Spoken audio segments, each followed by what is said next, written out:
మనకు vaginal infections అనగానే ఫిమేల్స్లో ఇది అందరికి ఉండే సమస్యలు అని చెప్పి ఇగ్నోర్ చేస్తారు. కానీ it's a very very big mistake. మామూలుగా వెజనల్ ఇన్ఫెక్షన్స్ వచ్చినప్పుడు ఏం చేస్తారంటే యాంటీబయాటిక్స్ వాడతారు, యాంటీ ఫంగల్స్ వాడతారు, వెజైనల్ వాషెస్ కూడా వాడతారు. అవి వాడినప్పుడు కంట్రోల్ అవుతుంది. మళ్ళీ దాని ఆపంగానే ఒక 15 రోజులకి మళ్ళీ ఇన్ఫెక్షన్ వస్తుంది. ఇప్పుడు వెజనల్ ఇన్ఫెక్షన్ వచ్చింది అనుకోండి, వైట్ డిశ్చార్జ్ కానీ, ఇచ్చింగ్ కానీ, యూరినేషన్ పోయినప్పుడు బర్నింగ్ సెన్సేషన్ కానీ, ఫౌల్ స్మెల్ కానీ వచ్చినప్పుడు ఏం చేస్తారంటే డాక్టర్స్ ఇమ్మీడియట్గా కంట్రోల్ చేయడానికి అక్యూట్ కండిషన్ని యాంటీఫంగల్స్ అవి వాడతారు. ఈ antifungals, antibacterials, vaginal washes bad బ్యాక్టీరియాని చంపుతాయి.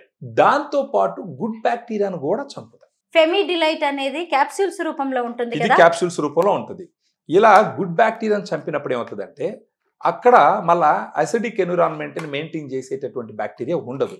అందుకని మళ్ళా ఇవి antibacterials, antifungals, vaginal washes impact తగ్గిన వెంటనే మళ్ళా గ్రో అవుతుంటాయి. కానీ ఒకటి గుర్తుపెట్టుకోవాల్సింది ఏంటంటే antibacterial, antifungal, vaginal వాషెస్తో పాటు కంపల్సరీ వాడవలసినటువంటి ప్రోడక్ట్ ఫెమిడిలైట్.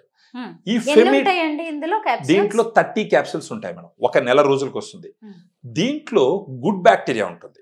ఆ గుడ్ బ్యాక్టీరియా ఏంటంటే lactobacillus rhamnosus HN001, lactobacillus acidophilus LA14 అని 2 గుడ్ బ్యాక్టీరియాని యుఎస్ నుంచి ఇంపోర్ట్ చేయించిన బ్యాక్టీరియాస్ ఇవి. దీనికి ఉన్న ఎవిడెన్స్ ఏంటి అంటే ఒక్కసారి ఈ ఫెమిడిలైట్ రోజుకు ఒక క్యాప్సూల్ లెక్కన అట్లీస్ట్ ఒక 3 months వాడచ్చు. ఒక 3 months వాడుకొని, లేదంటే అట్లీస్ట్ ఒక 1 month వాడుకొని, తర్వాత ఎవ్రీ మంత్ మెన్సెస్ డే నుంచి 10 days, మళ్ళీ ఆ నెక్స్ట్ మంత్ మెన్సెస్ డే నుంచి ఒక 10 days, మళ్ళీ ఆ నెక్స్ట్ మంత్ మెన్సెస్ డే నుంచి 10 days, అలా ఒక 6 months వాడుకుంటే గనక అది ఏమవుతుందంటే అక్కడ ఉన్న గుడ్ బ్యాక్టీరియాని పెంచుతుంది. గుడ్ బ్యాక్టీరియాని పెంచిందంటే ఆటోమేటిక్గా బ్యాడ్ బ్యాక్టీరియా కంట్రోల్లో ఉంటుంది.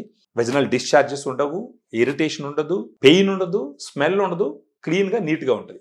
దాంతోపాటు ఇమ్యూనిటీని పెంచుతుంది. ఆ ఇమ్యూనిటీ పెరిగిందంటే అంటే వ్యాధి నిరోధక శక్తి అంటాం. వ్యాధి నిరోధక శక్తి బాడీకి పెంచుతుంది. బాడీకి పెంచిందంటే ఆటోమేటిక్గా బాడీ కూడా ఈ బ్యాడ్ బ్యాక్టీరియాకి అగనెస్ట్గా పనిచేసి వాటిని కంట్రోల్ చేసే అవకాశం ఉంటుంది. మళ్ళీ మరొక బెనిఫిట్ ఏంటంటే ఫెమిడిలైట్ వల్ల కొంచెం బాగా వెయిట్ ఉన్నారనుకోండి, కొలెస్ట్రాల్ ఉన్నదనుకోండి ఆడవాళ్ళలో, వాళ్ళలో కొలెస్ట్రాల్ శాతాన్ని కూడా తగ్గిస్తుంది. ఇదేం చేస్తుంది అంటే బైల్ యాసిడ్ని బయట పంపించేస్తుంది ఈ గుడ్ బ్యాక్టీరియా. అప్పుడు ఫర్దర్గా మళ్ళీ బైల్ ప్రొడ్యూస్ అవడానికి కొలెస్ట్రాల్ని వాడుకుంటుంది అనమాట. ఆ విధంగా కొలెస్ట్రాల్ని కూడా తగ్గిస్తుంది.